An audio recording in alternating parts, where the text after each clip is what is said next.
ভাইয়ে ভাইয়ে জমি জায়গা নিয়ে মাপঝোপ হচ্ছে। ভাই বলছে এদিকটা আমার, আর দাদা বলছে এদিকটা আমার। এবার আমিনকে ডাকা হলো, দুজনে মিলে এসে এবার ওই দু ভাই তুমুল মারপিট। এ বলে দিকটা আমার, ও বলে দিকটা আমার। তখন ভগবান লক্ষ্মীকে জিজ্ঞাসা করছে, লক্ষ্মী ওরা যে দু ভাই এত জমি জায়গা নিয়ে মাপঝোপ করছে, মারপিট করছে, এ বলে এদিকটা আমার, ওদিকটা আমার। ওরা কি নিজেরা জানে যে ওদের কতটা জায়গা? কি গো মায়েরা, আমাদের জায়গা কতটা নিজস্ব? প্রত্যেকে 3.5 জায়গা। তাহলে আমরা এত জায়গার জন্য দু ভাইয়ের লড়াই করছে, মারপিট করছে। ভগবান একবার হেসে উঠল, আরেকবার হাসলো কখন না, ঘরে যখন মুমূর্ষ রোগী, খুব বাড়াবাড়ি রোগী, এবার ওই ঘরের লোক ফোন করছে ডাক্তার বাবুকে, কে রতন বাবু তাড়াতাড়ি আপনি আসুন, আপনি না এলে আর রোগীটাকে ভালো করা যাবে না। এবার ডাক্তার বাবু রতন বাবু ভাবছে যে আমি নাম করা ডাক্তার, রতন ডাক্তার। তাড়াতাড়ি করে ব্যাগপত্র নিয়ে এসে বলছে, বাবু আচ্ছা তুমি কি জন্য ডেকেছিলে আমায়? বলে আর বলবেন না, ঘরে মুমূর্ষ রোগী দেখবেন, চলুন বাড়াবাড়ি। এবার ডাক্তার বাবু ঘরের ভিতরে প্রবেশ করে ওই রোগীর নাড়িটা টিপে দেখছে, ও এই রোগ, আরে এই রোগের জন্য আপনি আমাকে ফোন করেছেন, আমি বড় ডাক্তার, নাম করা ডাক্তার। আপনি তো বলতে পারতেন একটা ছোটখাটো হাতুড়ো ডাক্তারকে পাঠিয়ে দিতাম। তবে শুনে না, আমি কথা দিচ্ছি 3 দিনের মধ্যে রোগটাকে ভালো করে তুলব, আমি গ্যারান্টি কার্ড দিচ্ছি। ভগবান হাসছে, নারদকে বলছে, বেটা ওই ডাক্তার বাবু যে গ্যারান্টি কার্ড দিল 3 দিনের মধ্যে রোগটা ভালো করে তুলবো, ওই ডাক্তার বাবুর নিজস্ব কোনো গ্যারান্টি আছে যে কদিন বাঁচবে? ডাক্তার বাবু নিজে জানে যে আমি কদিন বাঁচবো, সে আবার গ্যারান্টি কার্ড দিল, বলে 3 দিনের মধ্যে ভালো করে তুলবো। ভগবান দুবার হেসে উঠলো। আর কখন হাসলো না, এক ভদ্রলোক 4 তলা বাড়ি করেছে গৃহপ্রবেশের দিন। এবার ওই গৃহপ্রবেশে সবাইকে নিমন্ত্রণ করেছে। এক ভদ্রলোক জিজ্ঞাসা করছে যে গেটে গোড়ায় মালিক দাঁড়িয়ে আছে, যে বাড়ির মালিক, বলে আচ্ছা বাবু এ বাড়িটা যে আপনি করেছেন তা কত টাকা খরচা হয়েছে? তা প্রায় 50 লক্ষ টাকা, বেশি আরো। আচ্ছা ওগুলো কি আপনার টাকায় আপনি করেছেন না? বলে হ্যাঁ, এটা আমারই টাকা, আমার টাকা জমিয়ে আমি আমার ঘর করেছি, তাহলে আমাকে কে দিবে? ভগবান ভাবছে, বাহ, তোমাকে আমি ক্ষমতা দিয়েছিলাম বলে তুমি টাকা দিয়ে আজকে বাড়ি করলে, তুমি আমাকে চিনতে পারলে না। ভগবান দিল বলে ক্ষমতাটা, বাড়িটা করতে পারলো। কুরুক্ষেত্রের যুদ্ধ শেষ করে ভীম আর অর্জুন দুজনে গল্প করতে করতে যাচ্ছে। ভীম বলে অর্জুনকে, বলে আমার জন্য ভাই এই যুদ্ধটা জিতেছে। আর অর্জুন বলে আমার জন্য এই কুরুক্ষেত্রের যুদ্ধে সবাই জিতেছে। দুজনে বলতে বলতে যাচ্ছে, বলে আমার জন্য জিতেছে, ও বলে আমার জন্য জিতেছে। আর এমন সময় বাবা একটা কাটা মুন্ডু খিলখিল করে হাসছে। ভীম বলে উঠল, কে, কার এত বড় সাহস? আমি হলাম ভীম। আমাদিকে দেখে কে ব্যঙ্গ করলো? কার এমন সাহস এই গদা দিয়ে বধিব তার জীবন? চারিদিকে খুঁজছে, আর কোথাও দেখতে পাচ্ছে না। কে হেসে উঠল গো? এমন সময় চারিদিকে খুঁজতে খুঁজতে দেখছে, হেসে উঠল একটা কাটা মুন্ডু। ভীম বলে, বেটা তুই আমাদেরকে দেখে হাসলি, আর এই গদা দিয়ে বধিব তোর জীবন। গদা দিয়ে ওই কাটা মুন্ডুকে মারতে যাবে। আর এমন সময় ওই অন্তরে যাবে প্রাণে গোবিন্দ, আমার অন্তরে বুঝিয়া, অন্তর্যামী প্রাণে গোবিন্দ, অন্তরে বুঝিয়া, ও অন্তর্যামী প্রাণে গোবিন্দ, অন্তরে বুঝিয়া, অন্তর্যামী প্রাণে গোবিন্দ, অন্তরে বুঝিয়া, আজ ভীমের সন্মুখেতে দাঁড়ালো আসিয়া, ভীমের সন্মুখেতে দাঁড়ালো আসিয়া, ও ভীমের সন্মুখেতে দাঁড়ালো আসিয়া, ভীমের সন্মুখেতে দাঁড়ালো আসিয়া। এই বলে ওই গদাটা তুলেছিল একবারে মারবে বলে। আর আর এসে গোবিন্দ ধরে নিয়েছে ভীমের গলাটা। দাঁড়াও ভীম, দাঁড়াও। এ কি করতে যাচ্ছিলে? বলে কৃষ্ণ তুমি কি জানো ওই কাটা মুন্ডটা আমাদেরকে দেখে হেসেছে?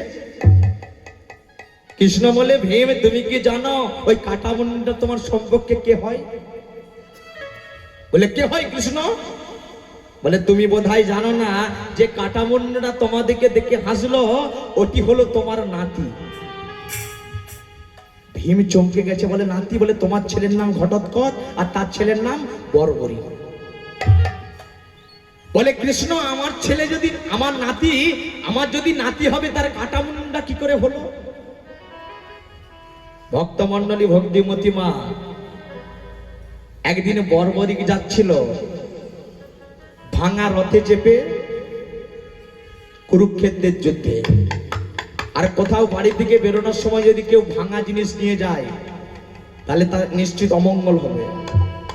ভাঙা জিনিস নিয়ে যদি কোথাও কেউ শুভ কাজে যায় তার দেখবেন বিপদ ঘটবে, অঘটন হবে। তাই আজকে ভগ্ন রথে চেপে বর্বরী ছিল কৃষ্ণ ভক্ত, কৃষ্ণ নামে গাইতে গাইতে যাচ্ছে।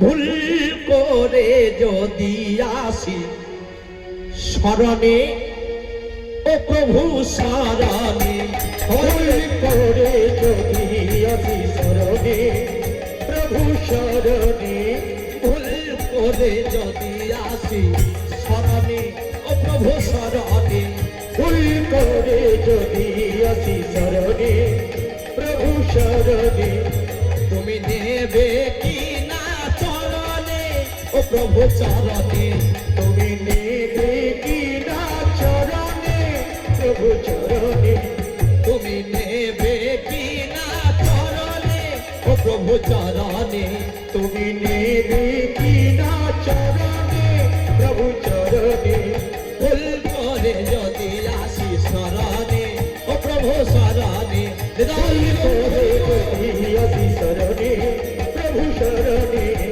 আছে লজ্জা কিনা ভয় তিন থাকতে নয়, বাহু তুলুন সকলে, দুটি বাহু তুলে দেখবেন যখন ব্রজগোপীদের পোশাকগুলি চুরি করেছিল কৃষ্ণ, কি করেছিল?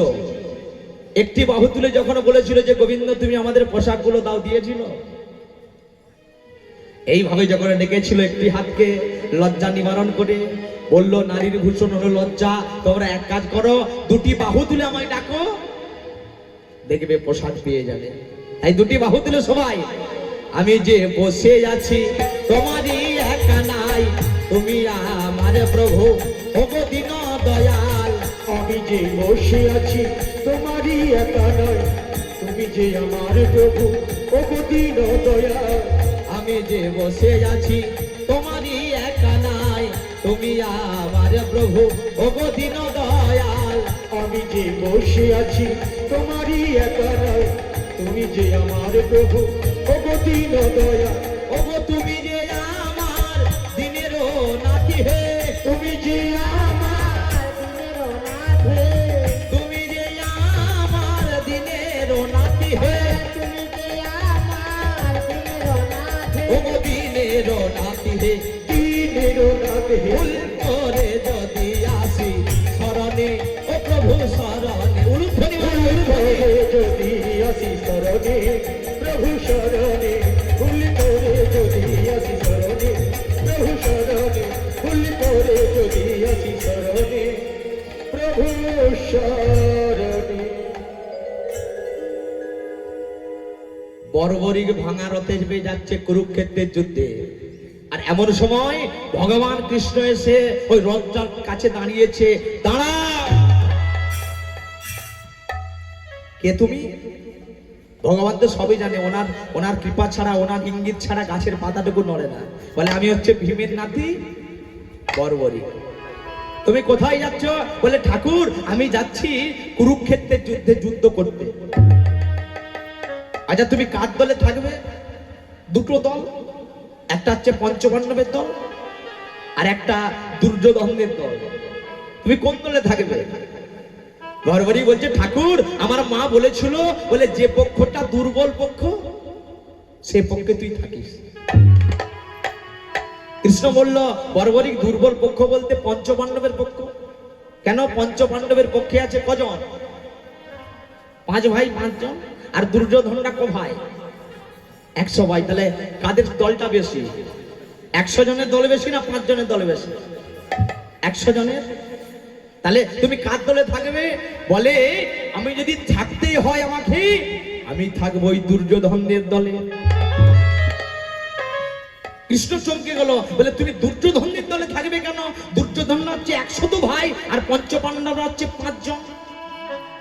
বলে শোনো গোবিন্দ, দুর্যোধনরা যদি 2000 ভাইও হয়, আর পঞ্চপাণ্ডবরা যদি 1 ভাইও হয়ে থাকে, 4 ভাই যদি মারাও যায়, বলে তারা কি দুর্বল হতে পারে? তারা কি দুর্বল হতে পারে? ওগো তারা কি দুর্বল হতে পারে? তারা কি দুর্বল হতে পারে? যে পক্ষে গোবিন্দ বিরাজ করে, ওগো তারা কি দুর্বল হতে পারে? যে পক্ষে গোবিন্দ বিরাজ করে, তারা কি দুর্বল হতে পারে? তাহলে যে পক্ষে গোবিন্দ বিরাজ করে তারা কি দুর্বল হতে পারে? তখন ভগবান ভাবছে তাহলে এই বর্বরিক তো সাধারণ কোনো যোদ্ধা নয়। ঠিক আছে বর্বরিক, তোমাকে আমি যেতে দিতে পারি, তবে কিছু শর্ত আছে, তোমাকে কিছু পরীক্ষা দিতে হবে। বলে ঠাকুর কি পরীক্ষা? ওই যে দেখতে পাচ্ছ দূরে তেঁতুল গাছ আছে, ওই তেঁতুল গাছের পাতাগুলো যদি তুমি একটি বানে নিক্ষেপ করে সমস্ত তেঁতুল গাছের পাতাগুলো যদি ছিদ্র করে দাও, তাহলে তুমি যুদ্ধ করতে যাবে। এই বলে বর্বরিক মনে মনে চিন্তা করছে, আর এমন কি কঠিন কাজ। গুরুকে স্মরণ করছে, দেখুন বিপদে পড়লে আজকে কোন শুভ কাজে আগে গুরুকে স্মরণ করছে। গুরুকে স্মরণ করে এবার বর্বরিক নম গুরবে নম বলে বানটি নিক্ষেপ করছে তেঁতুল গাছে। আর যেই না নিক্ষেপ করেছে তার আগে প্রাণ গোবিন্দ আমার ওই 2টি তেঁতুল পাতা ছিঁড়ে নিয়েছে। একটি পাতাকে রেখেছে তার হাতের মুঠোয়, আর আরেকটি তেঁতুল পাতাকে রেখেছে তার চরণের তলায়। মনে মনে চিন্তা করছে বর্বরিক সব তেঁতুল পাতা ছিদ্র করে দিল, এই 2টি পাতা পারবে না। আর যেই না ওই বানটি নিক্ষেপ করেছে, নিক্ষেপ করার সঙ্গে সঙ্গে ওই তেঁতুল গাছের যত পাতা ছিল সব ছিদ্র হয়ে গেছে। বাবা বর্বরিক বলল, প্রভু একটু কৃপা করে দেখুন, ওই তেঁতুল গাছের সব পাতা ছিদ্র হয়ে গেছে। কৃষ্ণ বলল, বর্বরিক সব পাতা ছিদ্র করতে পেরেছ, কিন্তু এখনো 2টো পাতা বাকি আছে, সেটা তুমি করতে পারো না। কোথায় কোথায় আছে? বলে একটা আছে আমার হাতের মুঠোয়। প্রভু দেখান যে কেমন ছিদ্র হয়নি। যেই না গোবিন্দ আমার হাতটি খুলেছে, দেখছে হাতের পাতাও ছিঁড়ে গেছে। গোবিন্দ ভাবছে তাহলে এখন একটা পাতা আমি লুকিয়ে রেখেছি, কোথায়? চরণের তলায়। বলে বর্বরিক হাতের পাতা নাই ছিদ্র হয়ে গেছে, কিন্তু চরণের তলায় যে পাতা আছে সেটাকে তুমি এখনো ছিদ্র করতে পারো না। বলে প্রভু একবার কৃপা করে দেখান তো, চরণটা সরান তো। আর যেই না চরণটা সরিয়ে দিয়েছে, দেখছে ওই যে চরণের পাতাও ছিদ্র হয়ে গেছে। ভগবান ভাবছি তো সাধারণ কোন যোদ্ধা নয়, সেই পাতাও ছেড়ে গেছে। যাকে আমি হাতে রাখলাম সেই পাতাকেও ছিদ্র করে দিল, যাকে আমি চরণের তলায় রাখলাম সেই পাতাকেও ছিদ্র করে দিল। তাহলে বর্বরিক তো কোনো সাধারণ যোদ্ধা নয়। বর্বরিক তোমাকে আমি যুদ্ধ করতে যেতে দিতে পারি, তবে তার আগে আমার সঙ্গে তোমাকে যুদ্ধ করতে হবে। আর কথাটা শুনে বর্বরিকের নয়ন দিয়ে ঠস করে জল পড়ছে। বাবা কেন? বর্বরিক ভাবলো যে প্রভু আমি ভেবেছিলাম আমার যখন মৃত্যু হবে, এই মৃত্যুর সময় দেহটা কোনো কুকুর শিগালে ছিঁড়ে ছিঁড়ে খাবে, কিন্তু প্রভু আমি একবারও বুঝতে পারিনি যে আজকে আমার মৃত্যুটা স্বয়ং গোবিন্দের হাতে হবে। নিতাই হরি বল, হরি বল, হরি বল। কত ভাগ্য বাবা বর্বরিকের, যে গোবিন্দের হাতে মৃত্যু হয় যার, সে কি মরে? সমর হয়ে যায়। তাহলে বর্বরিকের কত ভাগ্য, যেই না এবার গোবিন্দের সঙ্গে যুদ্ধ করছে, ভগবান তার সুদর্শন চক্র দিয়ে বর্বরিকের মস্তক ছেদন করে দিয়েছে। আর ওই বর্বরিকের মস্তক থেকে তখন একটাই নাম, কৃষ্ণ জগন্নাথ, কৃষ্ণ জগন্নাথ, কৃষ্ণ জগন্নাথ, তুমি জগতের নাথ। কৃষ্ণ জগন্নাথ, কৃষ্ণ জগন্নাথ, কৃষ্ণ জগন্নাথ, তুমি জগতের নাথ। ওগো কৃষ্ণ জগন্নাথ, কৃষ্ণ জগন্নাথ, কৃষ্ণ জগন্নাথ, তুমি জগতের নাথ। আর কৃষ্ণ জগন্নাথ, কৃষ্ণ জগন্নাথ, কৃষ্ণ জগন্নাথ, তুমি জগতের নাথ। আজি কৃষ্ণ জগন্নাথ, কৃষ্ণ জগন্নাথ, কৃষ্ণ জগন্নাথ, তুমি জগতের নাথ। আর কৃষ্ণ জগন্নাথ, কৃষ্ণ জগন্নাথ, কৃষ্ণ জগন্নাথ, তুমি জগতের নাথ। ওগো কৃষ্ণ জগন্নাথ, কৃষ্ণ জগন্নাথ, কৃষ্ণ জগন্নাথ, তুমি জগতের নাথ। কৃষ্ণ জগন্নাথ, কৃষ্ণ জগন্নাথ, কৃষ্ণ জগন্নাথ, তুমি জগতের নাথ। কৃষ্ণ জগন্নাথ, কৃষ্ণ জগন্নাথ, কৃষ্ণ জগন্নাথ, তুমি জগতের নাথ। ভগবান শ্রীকৃষ্ণচন্দ্র কি, রাম, রাধা রানী কি, রাম, ভক্ত বর্বরিক কি। রাম। আরে যেই না কাটামুন্ডু থেকে কৃষ্ণ নাম হচ্ছে, তখন সেই কাটামুন্ডু থেকে বলে উঠলো যে অর্জুনকে আর ভীমকে, দাদু তোমরা যে বলছিলে যে আমার জন্য তুমি জিতেছ, ভীমকে বলছে দাদু তুমি বলছিলে যে আমার জন্য ওই যুদ্ধে জিতেছে, তুমি মারার আগে ভগবান অনেক আগে মেরে রেখেছে, তুমি নিমিত্ত মাত্র। তাহলে অহংকার ভগবান সহ্য করেন না, আর সহ্য করতে পারেন না ভক্তের চোখের জল। আজকে সেই পদ্মাবতী ভগবানকে এমন ভাবে ডাকলো, কৃপা মানে করে পাওয়া। আগে কিছু করুন, আগে ভগবানের চরণে চোখের জল ফেলো, তবে তো তোমায় ভগবান কৃপা করবে। দেখুন মায়েরা, যে মার্বেল পাথর দেখেছেন তো, দেখবেন কিছু কিছু মার্বেল পাথর আছে যেটাতে বাড়িতে কাজে লাগে, রান্নাঘরে লাগে। আরেক প্রকার মার্বেল পাথর আছে যেটা বাথরুমে লাগে। আরেক প্রকার মার্বেল পাথর আছে যে পাথর দিয়ে রাধা কৃষ্ণের মূর্তি তৈরি হয়। এবার চিন্তা করে দেখুন তো, যে রান্নাঘরে পাথরটা লাগে, সেই পাথরটা যখন মিস্ত্রিরা বসায় অনেক কিছু কি কষ্ট হয়? এমনি এমনি বসিয়ে দেয়, খুব একটা তাকে আঘাত করতে হয় না। বাথরুমে যেটা বসায় সেটা খুব একটা আঘাত করতে হয় না, কিন্তু যেটা দিয়ে রাধা কৃষ্ণের মূর্তি তৈরি হয়, কারিগররা কি করে বাবা, কত ছেনি দিয়ে আঘাত করে, তবে মূর্তি তৈরি হয় রাধা গোবিন্দের। তোমাকে ছেনির আঘাতকে সহ্য করতে হবে, তবে তুমি নিতাই গৌর হরি বল বলে গোবিন্দের দেখা পাবে। হরি বল, হরি বল। তাহলে আজকে পদ্মাবতীকে কৃপা করলো, যে নারীটার গর্ভে সন্তান ছিল না, সেই পদ্মাবতী হয়ে গেল গর্ভবতী। তাই গর্ভবতী গর্ভে সন্তান থাকাকালীন মায়েদের একটাই কর্তব্য, কি দেখবেন আগেকার দিনে ঠাকমা দিদিমারা কি করত?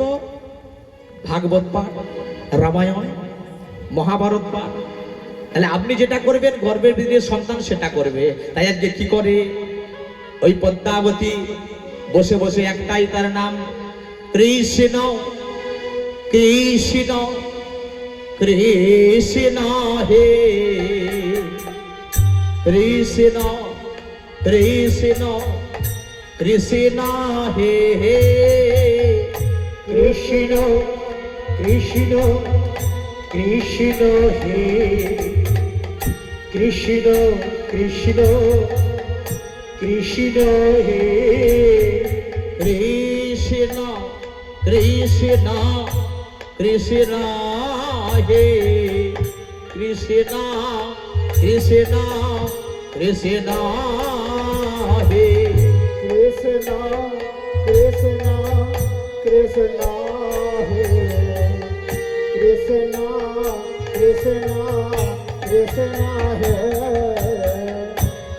কৃষ্ণ কৃষ্ণ কৃষ্ণ হে কৃষ্ণ কৃষ্ণ কৃষ্ণ হে কৃষ্ণ কৃষ্ণ কৃষ্ণ হে কৃষ্ণ কৃষ্ণ কৃষ্ণ হে বলো কৃষ্ণ কৃষ্ণ কৃষ্ণ হে কৃষ্ণ কৃষ্ণ কৃষ্ণ হে কৃষ্ণ কৃষ্ণ কৃষ্ণ হে কৃষ্ণ কৃষ্ণ কৃষ্ণ হে বল কৃষ্ণ কৃষ্ণ কৃষ্ণ হে কৃষ্ণ কৃষ্ণ কৃষ্ণ হে কৃষ্ণ কৃষ্ণ কৃষ্ণ হে কৃষ্ণ কৃষ্ণ কৃষ্ণ হে বল কৃষ্ণ কৃষ্ণ কৃষ্ণ হে কৃষ্ণ কৃষ্ণ কৃষ্ণ হে হৃদয়ে গৌর হরি বল হরি বল কৃষ্ণ কৃষ্ণ কৃষ্ণ হে বল কৃষ্ণ কৃষ্ণ কৃষ্ণ হে বল কৃষ্ণ কৃষ্ণ কৃষ্ণ হে কৃষ্ণ হে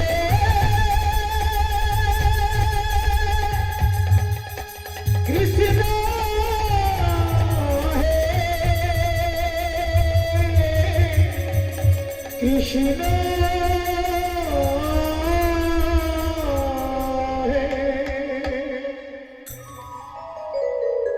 তাহলে গর্ভের সন্তান এসেছে, কর্ণের কি আনন্দ। বিবাহ হয়েছিল 4 বছর, মায়ের মনে আনন্দ, গর্ভে কোনো সন্তান আসেনি। প্রত্যেকদিন কি করে মায়েরা? তুলসী বৃক্ষে জল দেয়। আপনারা তো তুলসী বৃক্ষে জল দেন, কোথায় দেন? শিরে দেন না গোড়ায় দেন? গোড়ায়, গোড়ায় গল। কারণ তুলসী তুলসী নারায়ণ, তুমি তুলসী বৃন্দাবন, তোমার শিরে ঢালি জল, অন্তিমে কালে পাবো ফল। তাহলে কোথায় জল দেবেন? শিরে। ধরে নিন যেই তুলসী বৃক্ষে আপনি জল দান করেন, মঞ্চে সেই তুলসী বৃক্ষটি নেই, শুধু পড়ে আছে মাটি। ওই মাটির কি কেমন? ভাগবতে বলছে তুলসী চলিয়া যায়, মঞ্চে থাকে মাটি, আর 33 কোটি দেবে দেবী তাতে দেন গোড়ালটি। ওই তুলসীর মাটি যদি একটু করে ছেলেদেরকে সকালবেলায় সেবা করাতে পারেন, যখন পরীক্ষা দিতে যাবে যদি লোলাতে একটু করে দিতে পারে, দেখবেন সন্তানের মঙ্গল হবে, দেহের অনেক রোগ অসুখ ভালো হবে। ওই তুলসী ছিল, তুলসী কাকে অভিশাপ করলো? তুলসীর স্বামীর নাম হচ্ছে শঙ্করচূড় দৈত্য। একদিন গণেশ, কৃষ্ণ ভক্ত গণেশ বসে বসে ধ্যান করছে ভগবানের, আর পাশ দিয়ে যাচ্ছে তুলসী। তুলসীর মায়ায় এমন পড়ে গেল, তুলসী এমন গণেশের মায়ায় পড়ে গেল, ওই তুলসী নিজে আজকে গণেশকে এসে বলছে, ধ্যান করছিল, বলে গণেশ আমার মনের বাসনা, তোমাকে আমি বিয়ে করতে চাই। দেখুন ছেলে মেয়েকে বলে যে আমি তোমাকে ভালোবাসি, এখানে কি হচ্ছে? উল্টো হচ্ছে। মানে মেয়ে ছেলেকে বলছে আমি তোমাকে ভালোবাসি, আর যেই না গণেশকে এই কথা বলেছে, গণেশ রেগে গিয়ে বলে উঠল, তুমি আমার ভজন ভঙ্গ করলে, তুমি আমার সাধন ভঙ্গ করলে, অভিশাপ করছি, এই ভজন ভঙ্গ করার জন্য তোমার স্বামী হবে দৈত্য। তুলসী বলে উঠল, গণেশ এত সুন্দর দেহ নিয়ে, রূপ নিয়ে তোমার এত অহংকার না? অভিশাপ করছি, তোমার একটা নয়, তোমার হবে 2টো স্ত্রী। গণেশের 2টো স্ত্রী বাবা, একটার নাম হচ্ছে সিদ্ধি আর একটার নাম ঋদ্ধি। আমরা বলি না যে কলা গাছ হচ্ছে গণেশের স্ত্রী? না, নবপত্রিকা আরেক রূপ, দুর্গাপূজার সময় যখন হয় তা মায়েরই আরেক রূপ। তাহলে 2জন স্ত্রী, একটা হচ্ছে সিদ্ধি আর একটা ঋদ্ধি। তাহলে এবার দেখবেন ছবিতে, দেখবেন গণেশের ছবিটা ক্যালেন্ডারে দুদিকে সুর থাকে, একদিকে হচ্ছে সুরটা ডান দিকে হেলানো থাকে, আরেকটা ছবিতে দেখবেন সুরটা বাঁ দিকে হেলানো থাকে। যেটা ডান দিকে হেলানো থাকে সুরটা, সেই ছবিটা কোথায় রাখবেন? সেটার নাম হচ্ছে সিদ্ধি, ওটা রাখতে হয় দোকানে। যারা দোকানে ব্যবসা করেন সেই ছবিটা রাখবেন দোকানে। ওই জন্য দোকানদার রেখে নম সিদ্ধিদাতা গণেশায় নম খাতার উপরে লিখে দেখবেন। আর যেটা বাঁ দিকে হেলানো সুর থাকে সেটা রাখবেন আপনারা ঘরে, সেটার নাম হচ্ছে ঋদ্ধি। তাহলে যখন সিদ্ধির দিকে তাকায় ঋদ্ধির রাগ, আর ঋদ্ধির দিকে তাকালে সিদ্ধির রাগ। তাহলে এই যে তুলসী, ওই তুলসী তলায় প্রত্যেকদিন সন্ধ্যা দেয়, আর তুলসী দেবীকে বলে, ওগো নব নব তুলসী, ওগো কৃষ্ণ প্রেয়সী, এটি বৃন্দাবন দাসের পথ, সবাই গাইব। আজ রাধা কৃষ্ণ প্রেমে যেন সদা ভেসে থাকি, ওই না নম নম তুলসী কৃষ্ণ প্রেয়সী, রাধা কৃষ্ণের প্রেমে যেন সদা ভেসে থাকি। ওগো নম নম তুলসী কৃষ্ণ প্রেয়সী, রাধা কৃষ্ণের সেবা পাবো এই অভিলাষী। নম নম তুলসী কৃষ্ণ প্রেয়সী, রাধা কৃষ্ণের সেবা পাবো এই অভিলাষী। যে বা তার নাম লয় মনোবাঞ্ছা পূর্ণ হয়, যে বা তার নাম লয় মনোবাঞ্ছা পূর্ণ হয়, যে বা তার নাম লয় মনোবাঞ্ছা পূর্ণ হয়। যে বা তার নাম লয় মনোবাঞ্ছা পূর্ণ হয়। ওগো কৃপা করে করো তারে বৃন্দাবনবাসী, যে বা তার নাম লয় মনোবাঞ্ছা পূর্ণ হয়, কৃপা করে করো তারে বৃন্দাবনবাসী। ওগো নম নম তুলসী কৃষ্ণ প্রেয়সী, রাধা কৃষ্ণের সেবা পাবো এই অভিলাষী। নম নম তুলসী কৃষ্ণ প্রেয়সী, রাধা কৃষ্ণের সেবা পাবো এই অভিলাষী। দাস বৃন্দাবনে কই মোর এই যেন হয়, বৃন্দাবনে কই মোর এই যেন হয়, দাস বৃন্দাবনে কই মোর এই যেন হয়। বৃন্দাবনে কই মোর হয়। রাধা কৃষ্ণ প্রেমে যেন সদা ভেসে থাকি, দাস বৃন্দাবনে কই এই যেন হয়, রাধা কৃষ্ণের প্রেমে যেন সদা ভেসে থাকি। ওগো নম নম তুলসী কৃষ্ণ প্রেয়সী, রাধা কৃষ্ণের সেবা পাবো এই অভিলাষী। নম নম তুলসী কৃষ্ণ প্রেয়সী, উলুধ্বনি বাইরা, উলুধ্বনি, হরি ধ্বনি। এই অভিলাষী। ওগো নম নম তুলসী কৃষ্ণ প্রেয়সী, রাধা কৃষ্ণের চরণ পাবো এই অভিলাষী। নম নম তুলসী কৃষ্ণ প্রেয়সী, রাধা কৃষ্ণের চরণ পাবো এই অভিলাষী। ভগবান শ্রীকৃষ্ণ চন্দ্র কি, জয় রাধা মাধব কি, জয় ভক্তবৃন্দ কি, জয়। এদিকে হলো কি পদ্মাবতী আর কর্ণের মনে আনন্দ, কেন গর্ভের সন্তান এসেছে। তাহলে দেখো আজকে শুভ দিনে শুভক্ষণে বিধির বিধানে এক পুত্র সন্তান জন্ম লভিল। সন্তান জন্ম হয়ে কাঁদছে, ও মা, মা। সন্তান কি বলে কাঁদে গো, ও মা না বাবা, এ কাহা। রামকৃষ্ণ কথামৃতে আছে, পড়ে দেখবেন, এ কাহা মানে আমি কোথায় ছিলাম, কোথায় এলাম, কি করিতে এসে কি করিলাম, মায়ার জালে ভুলে গেলাম। কৃষ্ণ ভজিবার তরে সংসারেতে আইন, আর মিছে মায়ায় বদ্ধ হইয়া বৃক্ষ সম হইল। সম হইল। সন্তানে যখন হয়েছে কি নাম দেবেন, মা কি নাম দেবেন গো? পাপাই। বলে সন্তান হলে, এখন ছেলে হলে নাম রেখে দাও পাপাই, মানে যত পাপ আছে সব ঘরকে আয়। আবার দু অক্ষরের নাম বাবা, কি সিরিয়ালের নামে রকি, টিঙ্কু, বাবা শর্টকাটে নাম। তাহলে সন্তান হয়েছে, আগেকার দিনে নাম রাখতো ভগবানের নামে, ছেলে হলে নাম রাখতো গোপাল, গোবিন্দ, মুরারি, মুকুন্দ, মেয়ে হলে নাম রাখতো লক্ষ্মী, পার্বতী, উমা, সাবিত্রী। তাহলে এখানে সন্তান হয়েছে, নাম রাখলো বিষকেতু। সেই বিষকেতু একটু একটু করে বড় হয়, 1 বছর, 2 বছর, 3 বছর, 4 বছর, এইভাবে হয়ে গেল 8ম বছর। এদিকে কর্ণ সন্তান হয়েছে বলে কত আনন্দ, দান ধ্যান করছে, আর এদিকে ভগবান মনে মনে চিন্তা করছে, কর্ণকে এবার আমি পরীক্ষা করব। কি পরীক্ষা? আপনি কর্ণের ঘরে যাব ছদ্মবেশে, ব্রাহ্মণের বেশে, দেখবো যে কর্ণ কেমন দানী হয়েছে।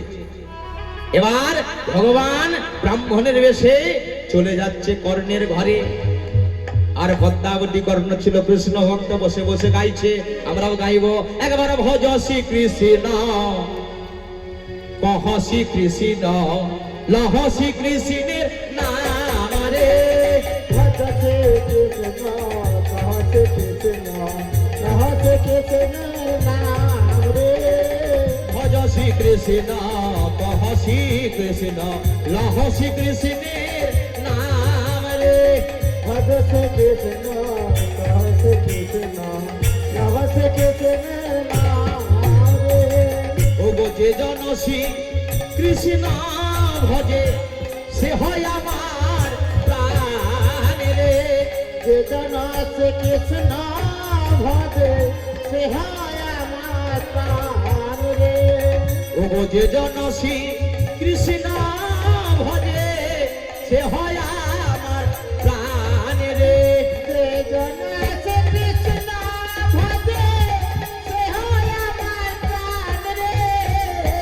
যে জন সে কৃষ্ণ ভজে সে হয় আমার প্রাণ রে। ভজ শ্রী কৃষ্ণ কহ শ্রী কৃষ্ণ লহ শ্রী কৃষ্ণের নাম রে। ভজ শ্রী কৃষ্ণ লহ শ্রী কৃষ্ণ কহ শ্রী কৃষ্ণের নাম রে। রাধা মাধব কি, ভক্তবৃন্দ কি, ভক্তবৃন্দ কি, তারা বলছেন না তাদের কি আবার জয়। মানে ঘটনাটা কি হয়েছে দেখুন। আসতে এক কীর্তনিয়া কীর্তন করছে, নামটা বলবো না, আর মুখ দিয়ে তার খুব থুতু বেরোচ্ছে। আর এমন থুতু বেরোচ্ছে, থুতুটা গিয়ে পড়ছে এক ভক্তের গায়ে। ভক্ত রেগে গেছে, বলে আপনি কীর্তন করছেন না, মুখ দিয়ে থুতু বের করছেন। আর কীর্তনাদির বুদ্ধি বলে, বাবা এটা থুতু নয় গো, এটা হচ্ছে গঙ্গার জল। বলে গঙ্গার জল, তোমার আমি মজা দেখাচ্ছি। এই বলে কীর্তনের দিকে কীর্তন করে যাচ্ছি, আর ভক্ত গিয়ে ওই ঘরের মধ্যে এক মুঠো ছাই ছিল, পাঁচ ছিল, নিয়ে এসে একবারে ছুটে স্টেজে এসে কীর্তনের হাঁয়ে ঢেলে দিয়েছে। কীর্তনিয়া রেগে এখনো বলে, আপনি আমার মুখে কেন ছাই ঢাললেন? বলে আর বলবেন না, গত বছর মা মারা গিয়েছিল, লকডাউন ছিল, ওই পুরোদি মশাই বলেছিল ওই পাঁচগুলোকে ছাইগুলোকে গঙ্গায় ভাসিয়ে আসতে, তাই আপনার মুখেই যদি গঙ্গা নেতাই গৌর হরি। তাহলে ভগবান ছদ্মবেশে কোথায় গেল? কর্ণের বাড়িতে। জয় হোক মহারাজ কর্ণের, জয় হোক, জয় হোক মহারাজ কর্ণের, জয় হোক, জয় হোক মহারাজ কর্ণের, জয় হোক। কে? কর্ণ দেখছে এক ব্রাহ্মণ এসেছে। আসুন আসুন বসুন, বহু ভাগ্যে হয় ব্রাহ্মণ বৈষ্ণবের আগমন। বসুন। ব্রাহ্মণ গায়ে যোগ্য প্রবৃত্ত থাকলেই বাবা ব্রাহ্মণ হওয়া যায় না। ব্রাহ্মণের গায়ে যে 9টা সুতো থাকে, কি কি নাম? সম, দম, তপ, শৌচ, ক্ষান্তি, আর্জনম, আস্তিকম, জ্ঞানম, বিজ্ঞানম। ব্রাহ্মণের কবার জন্ম গো?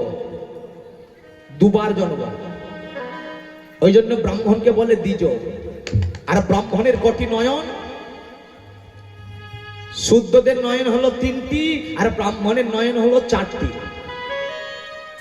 দেখুন শুদ্ধদের কটি নয়ন মিলিয়ে নিন, 2টি চর্ম নয়ন, আরেকটি গুরুদেবের দিয়া জ্ঞান নয়ন, 3টে। আর ব্রাহ্মণের ওই 3টে নয়ন তো আছেই, 2টো চর্ম নয়ন জ্ঞান নয়ন, আর একটা নয়ন থাকে যেটা হলো উপনয়ন। 4টি নয়ন ব্রাহ্মণের। এই যে যজ্ঞপ্রবীর কিভাবে সৃষ্টি হলো? আসতে কেন যজ্ঞপ্রবীদের সুতোটা কিভাবে সৃষ্টি হলো? কেন যজ্ঞপ্রবীর ব্রাহ্মণদের গলায় দেবে? একদিন মা দুর্গা কি করেছিল? তুলো নিয়ে, তুলো দেখেছেন তো, তুলো নিয়ে পাকাচ্ছে, সেটাকে পাকি পাকি সুতো করছে, তৈরি সুতো। এত কষ্ট করছে, সারা শরীর দিয়ে ঘাম বেরিয়ে যাচ্ছে। মহাদেব এসে দেখছো, গো দুর্গা তুমি এত কষ্ট করছো, এত পরিশ্রম করছো, তোমার সারা শরীর দিয়ে ঘাম বেরিয়ে যাচ্ছে। আশীর্বাদ করি দুর্গা, তুমি যে কষ্ট করে তুমি সুতো তৈরি করলে, এই সুতোটা বিফলে যাবে না। এই সুতো দিয়ে সৃষ্টি হবে যজ্ঞপ্রবীর, যেটা ব্রাহ্মণের গলায় দেয়া হবে। নিতাই গৌর হরি বল। তাহলে আজকে ব্রাহ্মণে বেসে গেছে ভগবান কৃষ্ণ, চরণ ধুইয়েছে। বলে বলুন বলুন আপনি কি জন্য এসেছেন? বলে আগে তুমি আমার কাছে ত্রিসত্য অঙ্গীকার করো, আমি যা চাইবো তুমি আমাকে তাই দিবে তো? বলে আমি ত্রিসত্য অঙ্গীকার করছি। কর্ণ বলছে সত্য সত্য, এই সত্য। ভগবান রূপী ব্রাহ্মণ বললেন আমি একটু সেবা করতে চাই। কর্ণ বলে উঠলো, ব্রাহ্মণ ঠাকুর বলুন আপনি কি সেবা করবেন? বলে আমার মনের বাসনা, গতকাল করেছি আমি ব্রত একাদশী, আজকে মাংস সেবা করব, মনে আমার অভিলাষ। ভগবান সদা সর্বদা যায় দ্বাদশীর দিনে দ্বাদশী যে তিথি, ওটা সাধারণ তিথি নয়। ওই দিনে ভগবান ভক্তের গৃহে সেবা করতে যায় ছদ্মবেশে।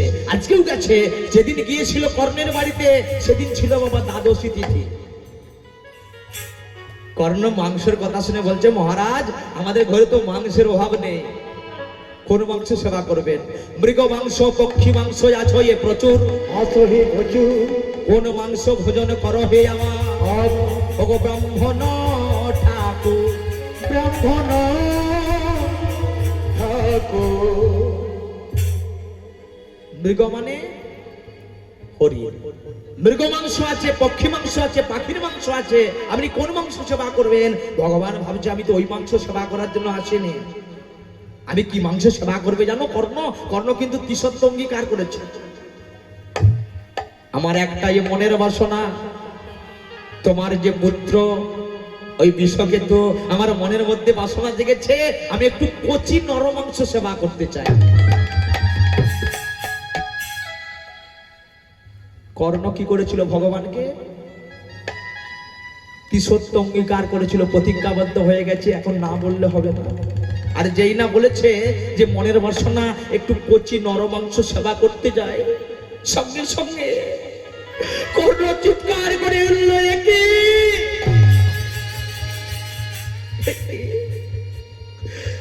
কে এসেছে আমার গৃহে, যে সবাই বলছে কচি নরম মাংস সেবা দাও?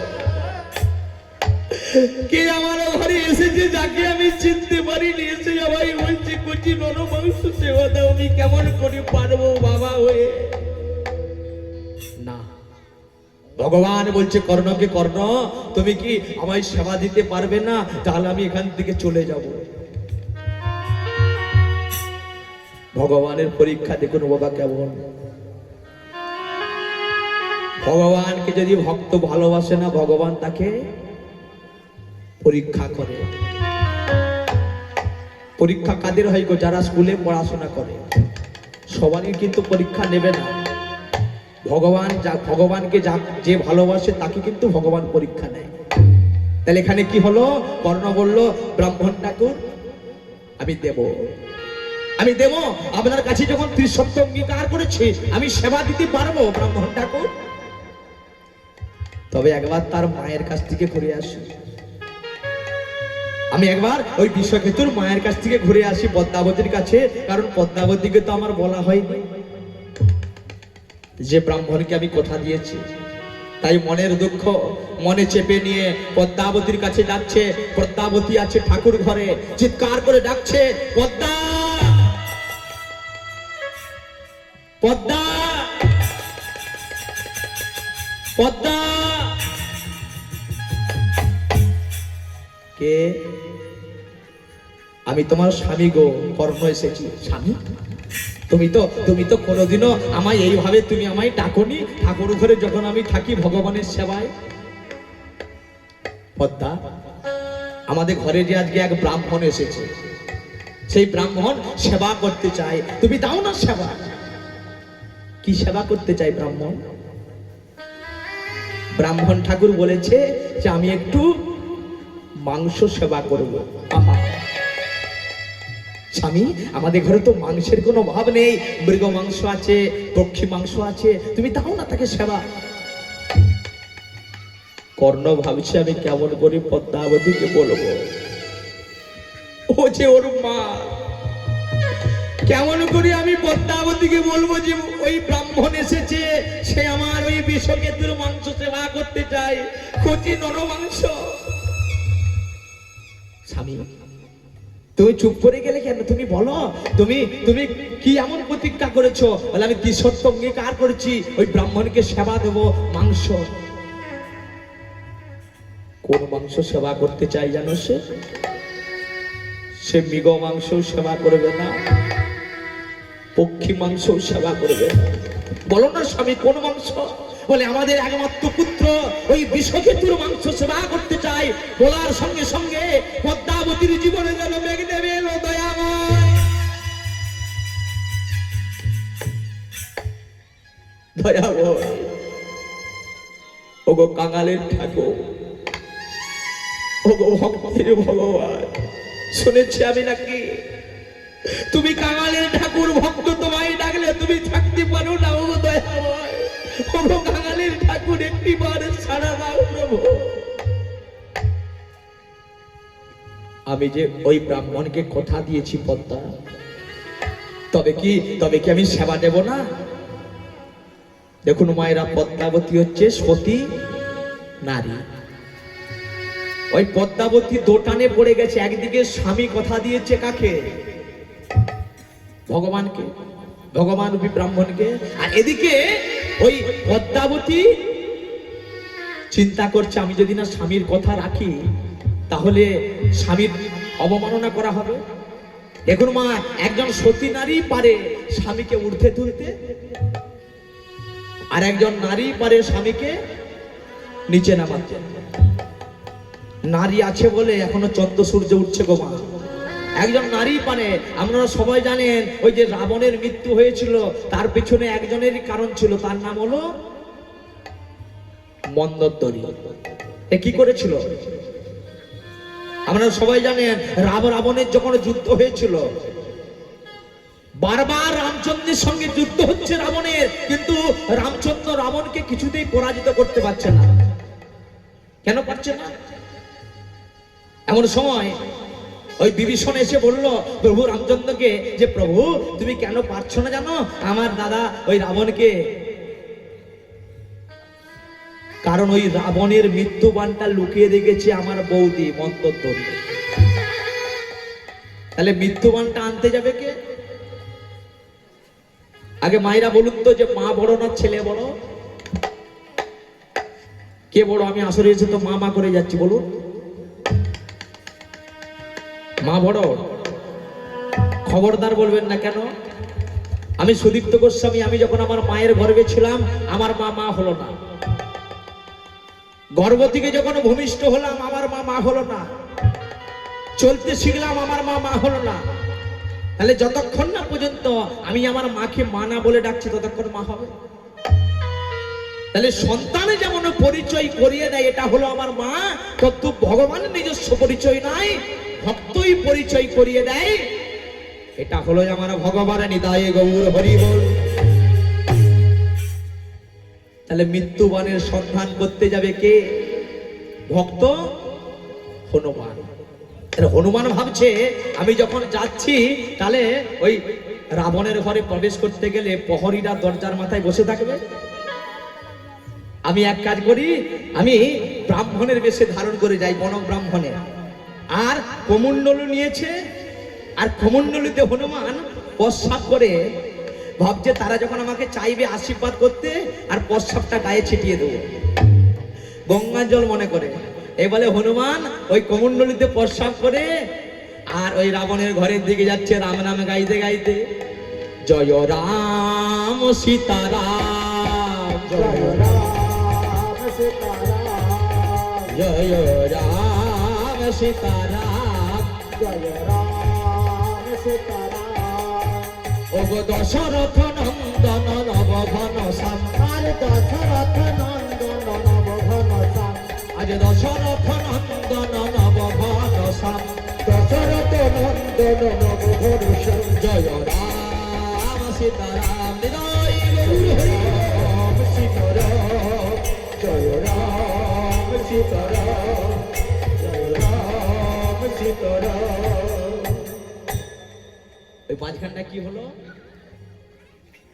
আপনারা কাকে দেখছেন? কাকে দেখছেন মুখ বাড়ি? এখানে কিছু হয়নি। মানে ওই যে রাবণের ঘরের কাছে গেছে আর প্রহরীরা দেখছে যে এক গণক ব্রাহ্মণ এসেছে, তখন তারা সবাই মিলে ওই হনুমানকে প্রণাম করছে। ঠাকুর মশাই আমাদের প্রণাম কখন করবে? আর প্রণাম যদি কাউকে করে বড়দেরকে, বড়দের কি কর্তব্য? আশীর্বাদ করা। তখন বলছে ঠাকুর মশাই আপনি আমাদেরকে আশীর্বাদ করুন। হনুমান তখন আশীর্বাদ করছে, বাবা আশীর্বাদ করছি তোরা সব উচ্ছন্নে যা। যেই না বলে যে উচ্ছন্নে যা, মায়েরা এই আশীর্বাদ যদি কাউকে করা হয় কি হবে? তার মনের মধ্যে রেগে যাবে, বলে ঠাকুর মশাই আপনি আমাদেরকে উচ্ছন্নে যেতে বলছেন। হনুমান এত চালাক, বলে আরে বাবা তোদেরকে কেন উচ্ছন্নে যেতে বলবো? তোদেরকে বলছি না, তোদের দেহের মধ্যে যে পাপটা আছে রোগ, তাদেরকে বলছি উচ্ছন্নে যা। এই বলে ওই যে প্রস্রাব করেছিল কমণ্ডলে, সেটা নিয়ে গোটা গায়ে তাদের ছিটিয়ে দিল। নে বাবা গঙ্গা জল নে। ছিটিয়ে দিয়ে এবার ওই বন্দরদড়ির কাছে পৌঁছে গেছে। মা বন্দরদড়ি বাড়িতে আছিস মা? কে? দেখছে এক ব্রাহ্মণ এসেছে, গণক ব্রাহ্মণ। কে আপনি? বলে আমি হলাম এক গণক ব্রাহ্মণ, আমি এসে গণনা করতে এসেছি যে এই যুদ্ধে কে জিতবে। আপনি বলে দিবেন? আচ্ছা বসুন বসুন বসুন, জল পান করুন। এখন জল পান করবো না, পরে করবো, আগে গণনা করি। এই বলে হনুমানকে বসতে দিয়েছে। আচ্ছা আপনি বলুন তো, এই যুদ্ধে কে জিতবে? রাম জিতবে না রাবণ জিতবে? হনুমান তখন চালাকি করে একটা চক পেন্সিল বের করে, দেখ মা, আমি প্রথম অক্ষরটা যে নাম লিখবো এ যুদ্ধে তার জয় হবে। এই বলে হনুমান পকেট থেকে চক পেন্সিল বের করে মাটির উপর রেখে দিচ্ছে রয়াকার রা। রয়াকার রা কে জিতবে, রাবণ না রাম? রয়াকার রা। কারণ রয়াকার কজন হচ্ছে? রয়াকার ব মধ্যাহ্ন রাবণ, আর রয়াকার ম রাম। তাহলে দুটোই তো রয়াকার। আর রয়াকার কথা শুনে মন্দোদরি বলছে, ও তাহলে আমার স্বামী রাবণ নিশ্চিত জিতবে, রয়াকার রা। হনুমান বলছে, তোমার স্বামী যে রাবণ জিতবে তুমি কিভাবে জানলে? বলে আমি তো জানি, কারণ আমার স্বামীর মৃত্যুমানটা আমি ওই স্তম্ভের মধ্যে লুকিয়ে রেখেছি।